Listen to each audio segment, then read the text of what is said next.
Y'all don't hear that? Y'all don't hear the bars that's being spitted? That's being spit? Yeah. Hey y'all, this is Jody, the Brooklyn Zillennial, and welcome back to my YouTube channel.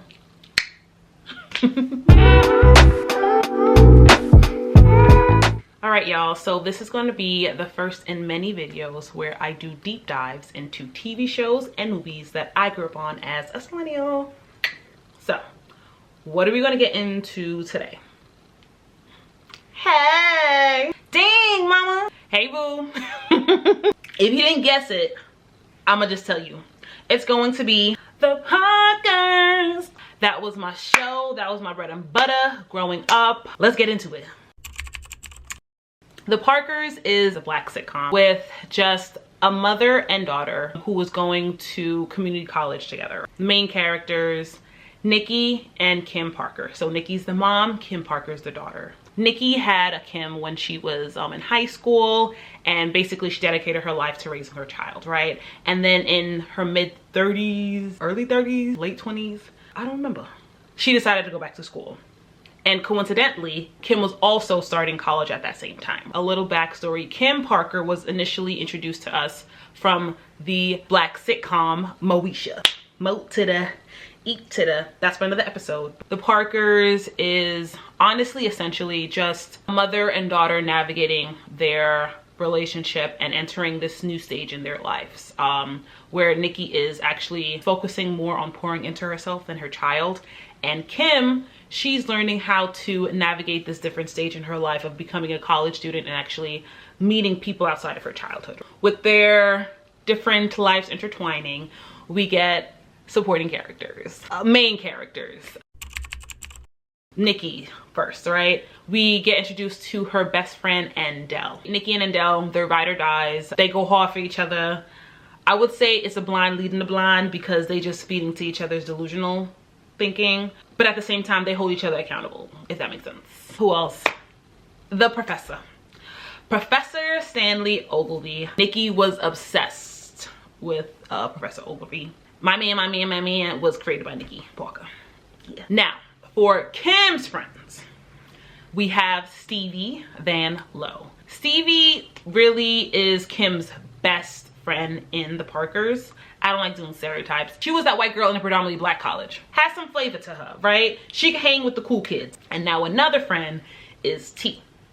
I had a crush on this man growing up. T is Kim's male best friend. That friendship with T, Kim, and Stevie created Freestyle Unity. With all these characters being introduced in the Parkers, right, it creates a chosen family. And with this chosen family, they get into just like nonsensical schemes episode after episode. I think that feeds into the sitcom format, as we all know. One episode that I think is just iconic in the Parkers catalog is the TiVo episode. Background on that episode: Nikki Parker, the mom, she was going through just a funk at that stage in her life. As she was just going through this funk, she was talking outward to like her family, saying, you know, honestly, I remember the good old days when she was a kid. There was this one clown that always made her smile at her birthday parties, right? And his name was Tebow the Clown. Her friends were thinking if her inner child, you know, is smiling for that clown from her childhood, he should pop up in her adulthood. So for the birthday that was coming up, they phoned in Tebow the Clown and he came to Nikki's birthday party, right? At the birthday party, there's a trampoline, and when Nikki was a kid, Tebow used to do this flip trick off of the trampoline. So Nikki was like, Tebow, why don't you do it for me? Tebow was like, I don't know. But Nikki was like, please. So Tebow gave in. Yeah. Why did Tebow give in? Tebow ended up jumping off of Nikki's balcony. Yes. Tebow ended up jumping off of Nikki's balcony. Tebow the Clown died. He died. He died that day. And that brings us into the iconic scene of the funeral. Nikki held the funeral because in her eyes, she ended up killing Tebow overtly. She didn't, but she did. At the funeral, Freestyle Unity, T, Kim, and Stevie, the group I mentioned earlier, they performed a song. Mama killed him, mama killed him, Tebow, Tebow, mama killed him, Tebow, kill him. comedic timing, oh my gosh. That cast gets a 10 out of 10. You don't see that nowadays, but that cast, wow. So funny. I would encourage you to watch that episode. Like, if this is your first time watching the Parkers, just start with that episode because it's so funny. You don't even need a background. Just start with that. The Parkers really is a staple Black sitcom. From the theme song. Come and join us, come and join us. Yeah, y'all heard that? Y'all heard that. The fashion, like, one thing about Nikki, her clothing ate down.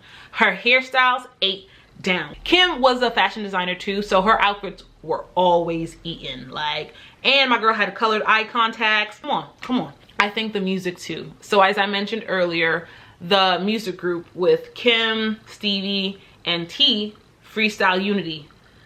Yeah. Picture me just falling. Just falling in love with you. You're making me crazy. How hard I'm gonna play you. You don't even know what to do. How hard I'm gonna play you. You won't even know. You won't even know. Freestyle Unity definitely made up a lot of what the Parkers was. I think also what made the Parkers, it was leaning into just the stereotypes unapologetically. For example, Kim and Nikki, they were like the loud Black women. But one thing about it, Nikki was so intelligent and she knew how to turn it on. She could code switch. One thing about Nikki, she could code switch. I think also with Stevie, right? She was the white girl that could be invited to the cookout. Another stereotype would be Nikki being a single mom and having to go back to school. A lot of people try to, you know, hold that over her and use that as like a jib jab in the show. But Nikki was like, yeah, and what? I'm here now. Like, I'm at the top of my class. I'm able to pay my rent. My daughter's in school. What else? Embracing the stereotypes definitely helped the Parkers in a way that I think a lot of shows, they kind of like try to stray away from it. But I know, I'm like, no, embrace them because those stereotypes are out there. So what else? You know, let's change the narrative and make it into an art that we would love. And I loved it. Growing up, if I had to really identify 3 shows that impacted me, The Parkers is number 1. Really, I'm not even gonna lie to you. I watched that show till I fell asleep. In my memory, like, storage, I could recount all the episodes. May not be in order, but I could recount all the episodes, all the songs, all the damn music, all the guest stars like Kyla Pratt, Tweet, Lil' Kim, Shaq, Magic Johnson. Yes, yes, yes. This show extends past like decades. Because even to this day, you could sit down and watch The Parkers with like someone who hasn't watched it before and they'll crack jokes because it's actually so funny. Those jokes still hold up till today. I'm gonna give The Parkers its 10s for this one because they ate down. Like, down. Netflix has it. Run It Up. It's only 5 seasons and y'all can get through it. It's so funny and it's a breath of fresh air. That's one show too. You don't skip the theme song. You don't. Like I said, I know I spoke about the theme song, but that theme song is so good. I don't want to insert it because copyright issues and I don't need to be flagged, but plug that show into a damn museum. Ooh, sorry. So Zillennials, stand up and let's recognize The Parkers because it was that show and it deserves all its 10s, okay? 10, 10, 10, 10, 10, 10, 10. Definitely stay tuned because we have more reviews of TV shows and movies that I got into as a Zillennial growing up. All right, see y'all later.